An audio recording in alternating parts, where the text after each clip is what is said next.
nerves and hits her too. Then he proceeds to shoot his children's pillows, which is always a bummer. It's near impossible to sleep without pillows. And then the man shoots himself. I believe there's a second here where it looks like the guy changes his mind, but the gun goes off anyway.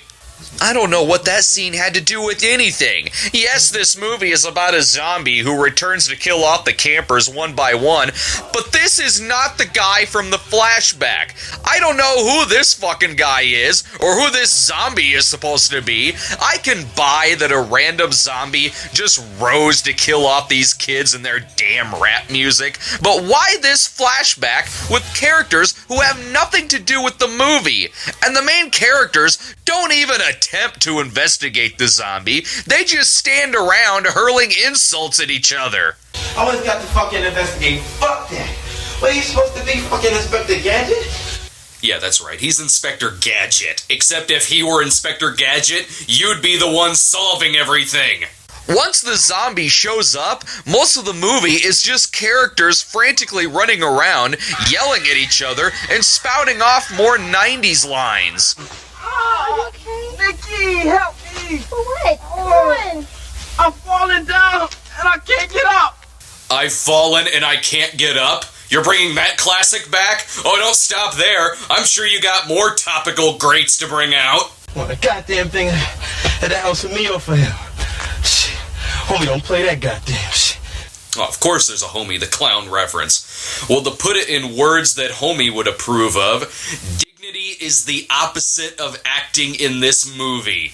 And every time it shows a character dying, it's always the same Halloween Spencer Gifts prop effect with the machete obviously cutting into their skin.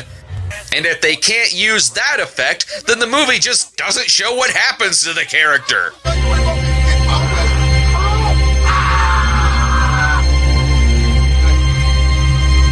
the hell was that? It didn't show what happened to him, so I'm just going to assume he was zanied to death. I think I actually missed the scenes that just had characters running around screaming.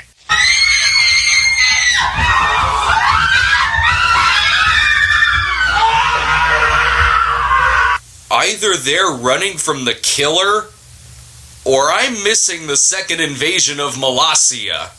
The edits in this movie also aren't worth a shit, like how it's so in love with some of its lines that it actually repeats them twice.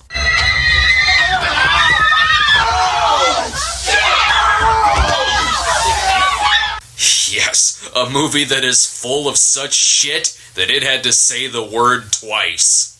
Also, there's this shitty in-camera effect they use sometimes in the danger scenes. Yeah, teleportation isn't such a great thing when it just transports you to the same spot. Although I wouldn't be surprised if the zombie actually had the teleportation power, because this movie is so chopped up that one scene he's in the woods, and then the next he's at the house. And what the fuck? He's in the Candyman projects all of a sudden?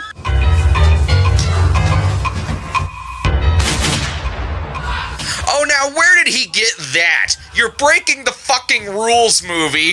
When you make a horror film, your killer either gets guns or machetes. He cannot have both. It's against the law. Can you imagine if Jason Voorhees just pulled out a .45 any fucking time he wanted to? Eventually, some of the characters find a car, but it doesn't make any difference because they still just stand around giving each other shit. Oh my God, no you did not just smell me out here in these woods. I don't believe that. No you did not just smell me in these woods. Hello? What the hell? When did this turn into a Men on Film sketch? And that's not the only time this guy changes his voice. And then the goddamn lazy girls, they not doing nothing, making me sick and mad and stuff. And then I got this crazy man chasing me all through the woods with that big old giant knife and stuff. Oh, so he's Jamaican now? Am I watching Marked for Death all of a sudden? What other voice is he gonna use? Oh, and it better be 90s. Did I do that? Even though they have found a car, the next 15 minutes of the movie are just made up of the cast getting really excited over the fact that they found a car. It's a car. It's a car. It's a car. It's a car. I don't believe it. I don't believe it. Are you sure? Stop playing around, boy. What do you mean on my show? I'm sitting here looking at the car. Oh, shit, you see the car? Yeah, I found the car, found the car, found the car, found the car. We go home, we gonna get down in there, we gonna get... Leave!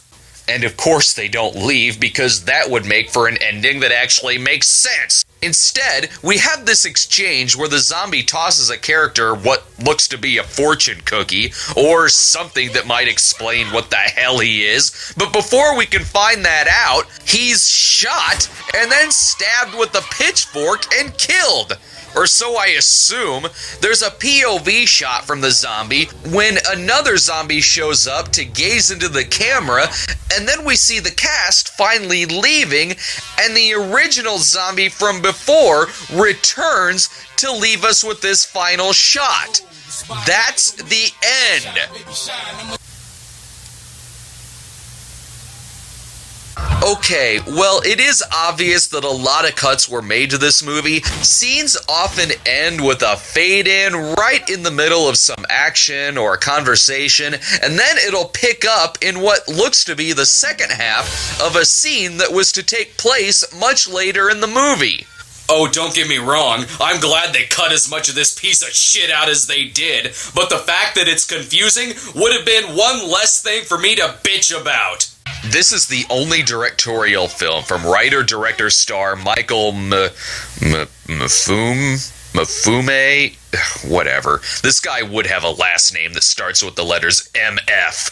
He has another credit to his name as second unit director for the documentary short Scarface, Origins of a Hip-Hop Classic.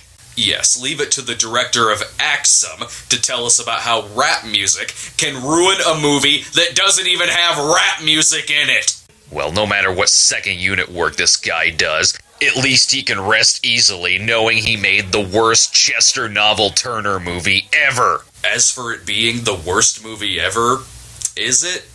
Is it worse than Las Vegas Bloodbath? Are all those emails I received correct?